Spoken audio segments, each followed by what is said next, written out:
मैं हूं आपका क्लास टीचर हर्षित चतुर्वेदी और मैं आपको बीएसटी अकाउंट्स एंड इकोनॉमिक्स तीनों ही सब्जेक्ट जो कि कॉमर्स साइड के तीनों मेजर सब्जेक्ट हैं उनको मैं ही पढ़ाऊंगा आपको। तो हम लोग स्टार्ट करते हैं बीएसटी से। तो बीएसटी में हमारा सबसे पहला चैप्टर है nature and purpose of business. Clear है ये सबको? जो बीएसटी की आपकी बुक है वो उसके राइटर हैं पूनम गांधी। ठीक है, ये बुक आपको परचेज़ करनी है। तो चलिए हम लोग अपना पहला इस चैप्टर स्टार्ट करते हैं। तो सबसे पहले हम लोग देखते हैं इंट्रोडक्शन क्या है हमारा। ठीक है, जो चैप्टर है हमारा nature and purpose of business, इसका इंट्रोडक्शन क्या है। All human beings wherever they are required to perform some or the other activity to satisfy their need. जितने भी ह्यूमन बीइंग हैं, चाहे वो कहीं भी हों, उनको अपनी ज़रूरतों को पूरा करने के लिए कुछ ना कुछ एक्टिविटीज़ करनी पड़ती हैं। They pursue different occupation to earn a livelihood and to get some physical satisfaction. तो किसी भी पर्पस के लिए हो, वो अलग अलग तरीके का ऑक्यूपेशन या काम करते हैं जिससे कि उनको रहन सहन में आसानी हो। ठीक है, और उनके शारीरिक सेटिस्फेक्शन मिले उनको। ठीक है, activities which human beings undertake are known as human activities. तो ऐसी एक्टिविटीज़ जो कि ह्यूमन बीइंग करते हैं उनको क्या बोलते हैं हम लोग? ह्यूमन एक्टिविटीज़ बोलते हैं। क्लियर है? Some of these activities are undertaken to earn money but others are perform to drive personal satisfaction. कुछ एक्टिविटीज़ ऐसी होती हैं जो सिर्फ पैसे कमाने के लिए होती हैं, कुछ एक्टिविटीज़ जो होती हैं अपने मन को शांति देने के लिए करते हैं हम लोग। On examination of the human activities, one can find that some of these activities produce direct economic benefits. तो जितनी भी ह्यूमन एक्टिविटीज़ होती हैं उसको एग्जामिन करने पे हमें क्या पता चलता है कि कुछ एक्टिविटीज़ ऐसी होती हैं जो डायरेक्ट इकोनॉमिक बेनिफिट देती हैं। Means working in office, running in a shop, practising a doctor. कहने का मतलब ये है जिनसे हम पैसे कमाते हैं या डायरेक्ट इनकम जिनसे होती है। जैसे भी कहीं भी हम जॉब कर रहे होते हैं तो हमें सैलरी मिलती है। ठीक है, किसी भी तरीके की जॉब हो हमें सैलरी मिलती है, तो ये क्या हुआ? हमारा डायरेक्ट इकोनॉमिक इफेक्ट हुआ या बेनिफिट हुआ है। और कुछ activities while other do not produce direct economic benefits. कुछ एक्टिविटीज़ ऐसी होती हैं जो डायरेक्ट इकोनॉमिक बेनिफिट नहीं देती हैं। तो ऐसी बेनिफिट्स में क्या होता है? जैसे घर में काम करना, ठीक है, किसी की हेल्प करना या स्कूल में जाना। तो ये क्या है? मंदिर में जाना, ये सिर्फ मन को शांति देता है। ठीक है, इससे हमें कोई इकोनॉमिक बेनिफिट नहीं मिलता है। क्लियर है ये सबको? आगे बढ़ते हैं। सेकेंड टॉपिक है हमारा टाइप ऑफ ह्यूमन एक्टिविटीज़। अब जो ह्यूमन एक्टिविटीज़ हम लोगों ने इंट्रोडक्शन में देखी, अब वो ह्यूमन एक्टिविटीज़ कितने टाइप की होती हैं? तो दो तरीके की ह्यूमन एक्टिविटीज़ होती हैं, दो कैटेगरी में। पहली जो होती है इकोनॉमिक एक्टिविटी और दूसरी होती है नॉन इकोनॉमिक एक्टिविटी। सबसे पहले जानते हैं हम लोग इकोनॉमिक एक्टिविटी के बारे में। Activities which are undertaken by people with the object of earning money are known as economic activities. ऐसी एक्टिविटीज़ जो ह्यूमन बीइंग सिर्फ पैसे कमाने के लिए करते हैं, ऐसी एक्टिविटीज़ को इकोनॉमिक एक्टिविटीज़ बोला जाता है। ठीक है, these activities are concern with production, exchange and distribution of goods and services. ऐसी एक्टिविटीज़ में क्या क्या आता है? प्रोडक्शन आता है, ठीक है, उसका एक्सचेंज आता है, उसका डिस्ट्रीब्यूशन या जैसे हम लोग सेलिंग या परचेजिंग बोल सकते हैं। ठीक, ये जो एक्टिविटीज़ होती हैं ये किस में आती हैं? इनका डायरेक्ट कंसर्न होता है पैसे कमाने से, इसलिए इनको इकोनॉमिक एक्टिविटी बोला जाता है। The purpose of economic activity should be expectation of money, income which is used for further creation of wealth और एसेट्स। तो इस तरीके की इकोनॉमिक एक्टिविटीज़ का मेन पर्पस क्या होता है? पैसे कमाना, और जितने भी पैसे कमाए हैं उनसे कुछ एसेट परचेज करना या उससे अपनी जो वेल्थ है, ठीक है, जिसे हम लोग हिंदी में पूंजी भी बोलते हैं, ठीक, उसको बढ़ाने में भी लोग यूज़ करते हैं। क्लियर है आपको ये? आगे बढ़ते हैं। For example, production of goods in a factory Production of goods in a factory, distribution of goods by a wholesaler or retailer, working in a factory, practicing as a doctor, lawyer, working as a teacher in a school, etc. तो ये जो economic activities होती हैं किस तरीके की होती हैं? किसी भी फैक्ट्री में आप काम कर रहे हो, या डोर टू डोर आप सेल्समैन का वर्क कर रहे हो, या होलसेलर हो, रिटेलर हो। ठीक, होलसेलर का मतलब जो थोक में सामान बेचता है, और रिटेलर का मतलब जो फुटकर में सामान बेचता है। ठीक है, आप किसी भी तरीके की प्रैक्टिस कर रहे हो, जैसे डॉक्टर होते हैं वो अपनी प्रैक्टिस करते हैं पर्सनल क्लिनिक खोल के, लॉयर होते हैं, ठीक है, टीचर भी होता है जो कि इकोनॉमिक एक्टिविटी में इन्वॉल्व होता है। अब जो इकोनॉमिक एक्टिविटीज़ होती हैं वो कितने टाइप की होती हैं? तो जो इकोनॉमिक एक्टिविटीज़ होती हैं उनको 3 कैटेगरी में डिवाइड किया जाता है। पहला होता है हमारा बिजनेस, दूसरा होता है प्रोफेशन, और तीसरा होता है एम्प्लॉयमेंट। क्लियर है? तो सबसे पहला क्या है हमारा बिजनेस।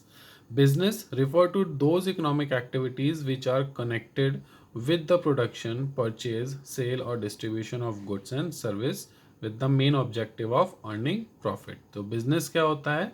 ऐसी इकोनॉमिक एक्टिविटीज़ जिनका मेन पर्पस क्या होता है? Production, purchase, sale and distribution of goods and services. और इसके लिए वो क्या, इसका मेन, ये करने का मेन पर्पस होता है ज़्यादा से ज़्यादा प्रॉफिट कमाना। क्लियर है? इसी को बोलते हैं बिजनेस। आज के टाइम में आप लोग कई तरीके के बिजनेसमैन को देखते हैं। ठीक है,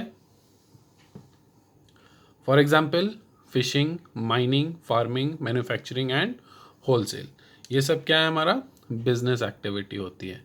क्लियर है ये सबको? नेक्स्ट आता है हमारा profession. Profession refers to the activities which require special knowledge and skill to be applied by an individual in his work to earn living। Profession क्या होता है? ऐसी एक्टिविटीज़ जिनके लिए हमें कुछ स्पेशल नॉलेज की ज़रूरत होती है, ठीक है, और जिसको परफॉर्म करके अपने डेली रूटीन में वो अपने रहन सहन के लिए पैसे कमाता है।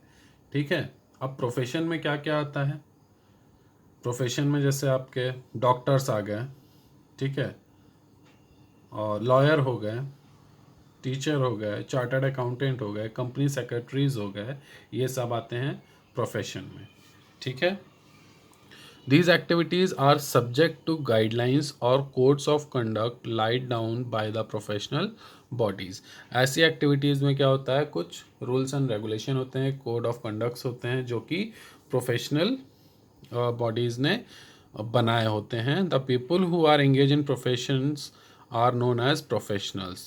तो जो लोग ऐसी इस टाइप की प्रोफेशनल एक्टिविटीज़ में इंगेज रहते हैं उनको क्या बोलते हैं? हम लोग प्रोफेशनल बोलते हैं। ठीक है, for example lawyer are professional engage in professionals are known as lawyers are professional engaged in the legal profession governed by the bar council of India।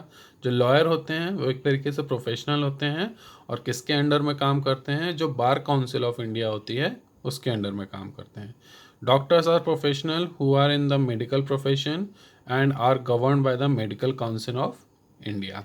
जो डॉक्टर होते हैं वो भी प्रोफेशनल्स होते हैं, लेकिन जो मेडिकल काउंसिल ऑफ इंडिया होती है उसके अंदर अपनी प्रैक्टिस करते हैं, उनके रूल्स एंड रेगुलेशन को फॉलो करते हुए।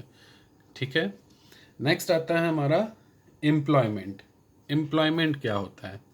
Employment refer to an activity in which an individual works regularly for another person and get remunerated in return. Employment क्या होता है? ऐसी एक्टिविटीज़ होती हैं जिसमें एक इंडिविजुअल किसी दूसरे इंडिविजुअल के लिए या ग्रुप ऑफ पर्सन्स के लिए काम करता है और पैसे कमाता है। ठीक है, या जो भी वो काम कर रहा है उसके बदले में रिवॉर्ड मिलता है, उसको रिवॉर्ड बोल सकते हैं कि जो वो टाइम दे रहा है उसके बदले में उसको क्या मिल रहा है, उसको रिवॉर्ड बोल सकते हैं हम लोग। Those who are employed by other are known as employees. ऐसे पर्सन्स जो दूसरे के यहाँ काम कर रहे होते हैं उनको बोलते हैं employees. The person who engage other to work regularly for them are known as employers या simply known as। ऐसे मतलब अगर सिंपल वर्ड्स में बोला जाए तो ऐसे पर्सन जो दूसरे पर्सन्स को अपने यहाँ काम देते हैं उनको बोलते हैं हम लोग employers. The remuneration paid by the employer to employ is known as a salary और वेज। तो जो भी पैसा एक एम्प्लॉयर द्वारा एम्प्लॉय को पे किया जाता है उसको हम लोग क्या बोलते हैं, भत्ता या फिर सैलरी या वेतन जिसको बोलते हैं हम लोग। क्लियर है ये सबको? एग्जाम्पल ऑफ एम्प्लॉयमेंट क्या है? वर्किंग ऑफिस, किसी भी ऑफिस में आप वर्क कर रहे हो, बैंक में काम कर रहे हो, इंश्योरेंस कंपनी में काम कर रहे हो, किसी शॉप पे काम कर रहे हो as a manager, clerk, peon, salesman. ठीक है, तो ये सब क्या है, हमारे एम्प्लॉयमेंट के एग्जाम्पल हैं। ठीक, तो आपको ये समझ में आ गया इकोनॉमिक एक्टिविटीज़ क्या होती हैं, कितने टाइप की इकोनॉमिक एक्टिविटी होती हैं। ठीक, उन सब के बारे में आपको समझ में आ गया। अब बिजनेस क्या है, प्रोफेशन क्या है और एम्प्लॉयमेंट क्या है। ठीक है, आइए इनके डिफरेंस के बारे में हम लोग समझते हैं, इन तीनों में क्या डिफरेंस है। ठीक, तो सबसे पहला बेसिक डिफरेंस है हमारा कमेंसमेंट। बिजनेस क्या होता है? बिजनेस में commence with the decision of entrepreneur. जो बिजनेस होता है, जो ओनर होता है, उसके डिसीजन पर डिपेंड करता है कि बिजनेस स्टार्ट करना है या नहीं करना है। प्रोफेशन क्या होता है? प्रोफेशन में commence on completion of a degree, course and by getting a certificate of practice. Profession में क्या होता है? अपना काम स्टार्ट करने के लिए पहले अपनी जो डिग्री, जो प्रोफेशनल डिग्री है, उसको कंप्लीट करना पड़ता है, और जो ऑफिशियल्स होते हैं उनसे जब उनको सर्टिफिकेट मिलता है तभी वो अपना काम स्टार्ट करते हैं। एम्प्लॉयमेंट क्या होता है? Employment commence on joining duty by entering into a service agreement. Employment में क्या होता है? काम कब स्टार्ट होता है? जब जिस जगह पे वो काम करने जा रहे हैं उनको सर्विस एग्रीमेंट मिल गया हो या ज्वाइनिंग लेटर मिल गया हो, तभी वो अपना काम स्टार्ट कर सकते हैं। इसी तरीके से सेकंड हमारा बेसिक क्या है? क्वालिफिकेशन। क्वालिफिकेशन के लिए क्या है? बिजनेस में क्या होता है? No minimum qualification required to before starting business. Business start करने के लिए हम लोग को किसी भी तरीके के मिनिमम क्वालिफिकेशन की ज़रूरत नहीं होती है। प्रोफेशन में क्या होता है? Prescribed and professional qualifications and training required. Profession में क्या होता है? प्रोफेशनल नॉलेज होनी चाहिए, क्वालिफिकेशन होनी चाहिए, साथ ही साथ हमारे पास क्या होना चाहिए? ट्रेनिंग ली होनी चाहिए अपने काम के लिए, तभी हम काम स्टार्ट कर सकते हैं। एंड एम्प्लॉयमेंट में क्या होता है? Qualification depends on the nature of job. किस तरीके का हमें काम करना है उस पर डिपेंड होता है कि हमारी क्या क्वालिफिकेशन होनी चाहिए। इन्वेस्टमेंट क्या है? बिजनेस में capital requirement depends on the scale of business. जिस तरीके का हम काम करना चाह रहे हैं या बिजनेस करना चाह रहे हैं वो डिपेंड करता है उसके साइज पर कि कितना बड़ा काम हम करने जा रहे हैं, इसलिए उतनी ही आपको कैपिटल की ज़रूरत होती है। ठीक, कैपिटल मतलब पूंजी हमारी, हम कितना पैसा उस बिजनेस में लगा रहे हैं। प्रोफेशन में क्या होता है? Limited capital investment is required, means कम पूंजी की ज़रूरत होती है अपना काम स्टार्ट करने के लिए। और इसी तरीके से एम्प्लॉयमेंट में कोई पूंजी की ज़रूरत नहीं होती है, क्योंकि हम किसी दूसरे के लिए काम कर रहे हैं, अपने लिए नहीं कर रहे हैं, या हम अपना काम नहीं कर रहे हैं जिसके लिए हमें पैसा लगाना पड़े। ठीक है, फोर्थ पॉइंट आता है risk. In business there is always risk and uncertainty. Business में क्या होता है? कई तरीके के रिस्क होते हैं और कुछ अनसर्टेनिटीज होती हैं, कि मीन्स अनचाहे रिस्क होते हैं। ठीक है, प्रोफेशन में, in profession there is little risk present. Profession में क्या होता है? बहुत ही कम रिस्क होता है। रिस्क होता है लेकिन बहुत कम रिस्क होता है। और एम्प्लॉयमेंट में किसी भी तरीके का कोई रिस्क इन्वॉल्व नहीं होता है। आप काम करोगे आपको सैलरी मिलेगी, आप काम नहीं करोगे आपको सैलरी नहीं मिलेगी। फिफ्थ पॉइंट आता है हमारा transfer of interest. Transfer of interest is possible with some formalities. तो जो इंटरेस्ट होता है उसको बिजनेस में ट्रांसफ़र किया जा सकता है, लेकिन उसके लिए कुछ फॉर्मेलिटीज़ करनी होती हैं। Transfer of interest is not possible in profession. Profession में जो इंटरेस्ट होता है उसको ट्रांसफ़र नहीं किया जा सकता है। और इसी तरीके से आपका एम्प्लॉयमेंट में not possible to transfer the service contract. ठीक है, तो अगर आपका ज्वाइनिंग लेटर है तो आप उसको किसी और को ट्रांसफ़र नहीं कर सकते, क्योंकि आपके पास उस जॉब के लिए उतनी क्वालिफ़िकेशन है कि आप उस जॉब को कर सकते हो, और दूसरे के पास उतनी क्वालिफ़िकेशन नहीं है या उसका इंटरव्यू कंपनी ने नहीं लिया है, तो इसलिए आप अपना सर्विस कॉन्ट्रैक्ट किसी को ट्रांसफ़र नहीं कर सकते हैं। 6 पॉइंट आता है मेन ऑब्जेक्टिव। बिजनेस का मेन ऑब्जेक्टिव क्या है? The main objective of business is to earn profit. Business का मेन ऑब्जेक्टिव क्या है? प्रॉफिट अर्न करना। प्रोफेशन का मेन ऑब्जेक्टिव क्या है? Is to provide service. Service provide करना प्रोफेशन का मेन ऑब्जेक्टिव होता है। और एम्प्लॉयमेंट का मेन ऑब्जेक्टिव क्या होता है? To earn income in the form of salary by satisfying the employer. जो हमारा एम्प्लॉयर है जिसने हमको काम दिया है, हम उसको जब सेटिस्फाई करते हैं तब हमें क्या मिलती है? सैलरी मिलती है। और सैलरी के फॉर्म में इनकम अर्न करना ही मेन ऑब्जेक्टिव होता है एम्प्लॉयमेंट का। ठीक है। कोड ऑफ कंडक्ट क्या होता है, या आचार संहिता जिसे बोलते हैं हम लोग, वो क्या होती है? There is no prescribed code of conduct for business. Business के लिए किसी भी तरीके का कोड ऑफ कंडक्ट नहीं होता है। प्रोफेशन में क्या होता है? Code of conduct is prescribed by the professional association. जो भी प्रोफेशनल एसोसिएशंस होती हैं, जैसे हमने आपको पहले बताया था, बार काउंसिल हो गया या मेडिकल काउंसिल हो गया, ठीक है, या institute of chartered accountant, institute of company secretary, ये जो गाइडलाइंस प्रोवाइड करती हैं उन उस पर बेस होता है इनका काम। एम्प्लॉयमेंट में क्या होता है? The term and condition of service contract are applicable on employ. तो जो भी टर्म्स एंड कंडीशन होती है सर्विस की, वो जो एम्प्लॉय होता है उस पर लागू होती हैं। ठीक है। Nature of work involved. अब किस तरीके का नेचर होता है जो भी काम कर रहे हैं? बिजनेस में क्या होता है? It involves production, purchase and sale और exchange of goods and services. Business में क्या नेचर होता है काम का? प्रोडक्शन वर्क होता है, सेल परचेज होता है किसी भी गुड्स या सर्विस का। ऐसे ही प्रोफेशन में क्या होता है? It involves rendering of personalize service of specialize nature.